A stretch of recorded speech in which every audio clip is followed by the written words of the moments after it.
Holidays-nale, adu namma GT Holidays da. GT Holidays, South India's #1 travel brand.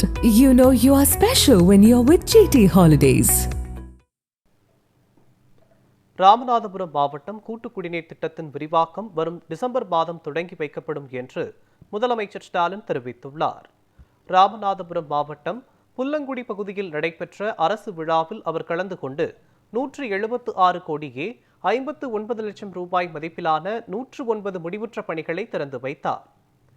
மேலும் 134 கோடியே 45 லட்சம் ரூபாய் மதிப்பீட்டிலான 150 புதிய திட்ட பணிகளுக்கு அடிக்கல் நாட்டி பல்வேறு துறைகளின் சார்பில் 50,752 பணியாளர்களுக்கு 426 கோடியே 83 லட்சம் ரூபாய் மதிப்பில் அரசு நலத்திட்ட உதவிகளையும் முதலமைச்சர் வழங்கினார். அப்போது உரையாற்றிய முதலமைச்சர் ஸ்டாலின், முன்பெல்லாம் ராமநாதபுரத்தை தண்ணீர் இல்லாத காடு என்று கூறுவார்கள் என்றும் தற்போது அந்த நிலை மாறிவிட்டது என்றும் தெரிவித்தார்.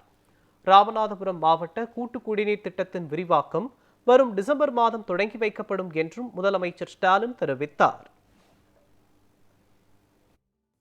ராமநாதபுரம் மாவட்டத்தில்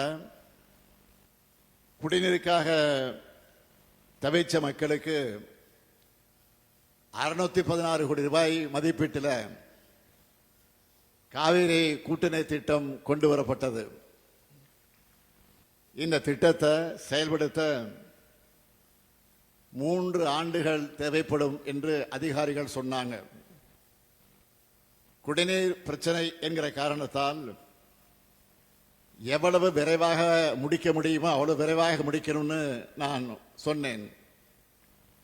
அதன்படி 2 ஆண்டிற்குள்ள மக்களுடைய குடிநீர் தேவையை நிறைவேற்றின ஆட்சி தான் நம்ம திமுக ஆட்சி.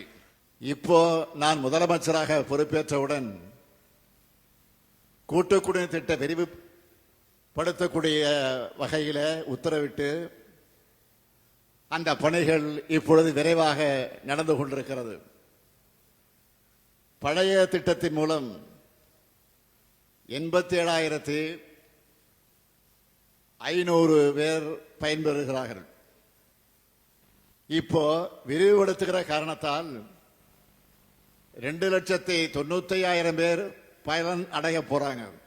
ராமநாதபுரம் மாவட்டத்தினுடைய 3,82,500 நபர்களுடைய வீடுகளுக்கு தண்ணீர் வழங்க போறோம்.